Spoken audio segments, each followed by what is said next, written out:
ಯಾರು ನಿನ್ನವರು, ಯಾವುದು ನಿನ್ನದು ಎಂಬುದು ಅರ್ಥವಾಗುವುದು ಸಮಯ ಬಂದಾಗ ಮಾತ್ರ.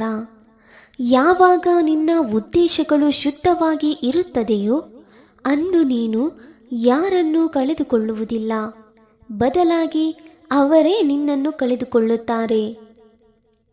ತಪ್ಪುಗಳು, ಸೋಲುಗಳು, ಅವಮಾನಗಳು, ನಿರಾಸೆಗಳು, ತಿರಸ್ಕಾರಗಳು ಇವುಗಳೆಲ್ಲವೂ ಉನ್ನತಿ ಮತ್ತು ಬೆಳವಣಿಗೆಯ ಭಾಗಗಳು. ಯಾವ ವ್ಯಕ್ತಿಯು ಈ ಅನುಭವಗಳಿಂದ ಹಾದು ಹೋಗದೆ ಜೀವನದಲ್ಲಿ ಸನ್ಮಾನ ಪಡೆದುಕೊಳ್ಳಲು ಸಾಧ್ಯವಿಲ್ಲ.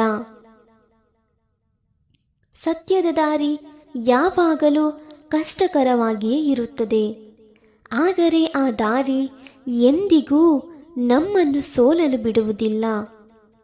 ಒಮ್ಮೆ ನಾರದರು ಶ್ರೀಕೃಷ್ಣ ಪರಮಾತ್ಮನನ್ನು ಒಂದು ಪ್ರಶ್ನೆ ಕೇಳಿದರು. ಪರಮಾತ್ಮ, ಮರಣಕ್ಕೂ ಮೋಕ್ಷಕ್ಕೂ ಇರುವ ವ್ಯತ್ಯಾಸವೇನು?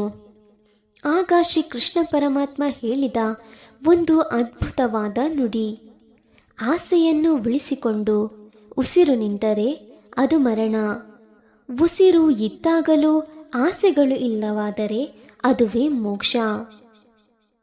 ರಂಗ ಹೇಳುತ್ತಾನೆ, ಯಾವ ರಂಗದಲ್ಲೇ ಇರು, ಅಂತರಂಗದಲ್ಲಿ ಶುದ್ಧವಾಗಿರು.